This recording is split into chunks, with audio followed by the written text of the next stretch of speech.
the NRCS folks and Mitch Faulkner and another range conservationist came out and done a technical study of what the populations of cedar trees were. After they done that research and found out that there was about a 70% loss of vegetation on those areas covered with cedar trees, we took that information into Gregory County and overlaid the general soil map units, those areas in red, and there's two shades of red there. The real bright red may be a lot of hardwoods. That's down in the bottoms of those draws and everything, so there's a lot of hardwood trees down in there. But the light shaded areas on the outside edges of those canyons, you see a lighter colored green, and then this coming out over into here. I live right down in here, but look how red that thing is getting to be. Then we ask the program to tell us how many acres are covered in red. And it's 30% of the Gregory County land base is covered with cedar trees. What's the impact? There's all the impacts right there. We sent a survey to 440 Gregory County landowners on January 9th in 2012. Thank you, South Dakota Grassland Coalition, for buying the postage. Because we didn't have a cent, and there was just a handful of people that said, let's do this. Now, here's a book that we followed. John Weir, author of this book and the father of prescribed fire on cedar trees. He came up with some things in there, and it was liability insurance, training, help, and equipment. Well, our Gregory County survey showed help conducting burns, liability insurance, equipment, coordination with fire departments, and training, and help developing burn plans. That were the things that our prescribed burn association survey results showed. So we thought we were kind of on the right track for doing those things as we were trying to form things. How do you get an association started in the community? Number one, assemble a group of interested citizens. Landowners, federal, state, and county agencies, local, state, and national organizations, and local fire departments.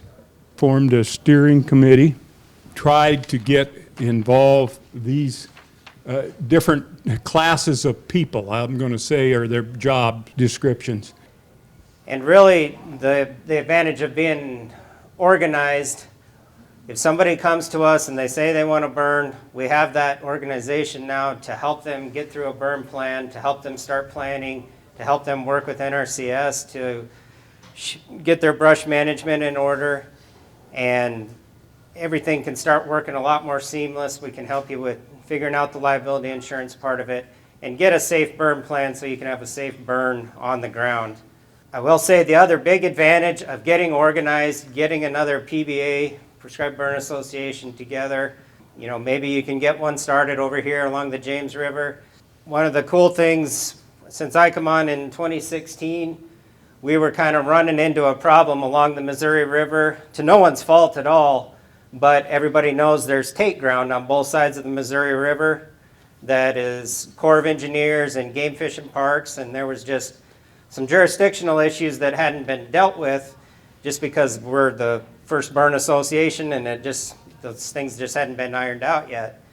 And by having an organization of private landowners together, we were able to kind of negotiate with Game Fish and Parks, the South Dakota Department of Ag, Corps of Engineers, and we were able to develop a memorandum of agreement so we could burn on that take ground that belongs to Corps of Engineers and Game Fish and Parks along the Missouri River. For about a year there, our burns were shut down because we couldn't use the Missouri River as a fire break. But because we were organized as an association, we had that negotiating power to work with all the state and federal agencies to get that issue ironed out. And now we have that memorandum of agreement. We can use the Missouri River as a fire break again, and we can burn all those cedar trees up along the river. So that's been one of the cool things I've seen since I've come on is just, you know, some people ask, well, why do you need the burn association? Well, being organized gives private landowners that power. If you do run into hiccups along the road, you can better work them out. Question. You're just in Gregory County? Mid-Missouri River Prescribed Burn Association is in Gregory, Charles Mix, Brule, Lyman counties. We're a 501c3 organized entity in that area. And that's where we can do our prescribed burns.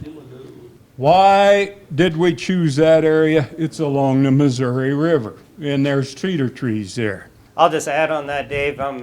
With our 4-county area and our burn association, as of right now, probably 90% of our burns, both the ones we have planned and the ones that we have conducted, have probably been in Gregory County.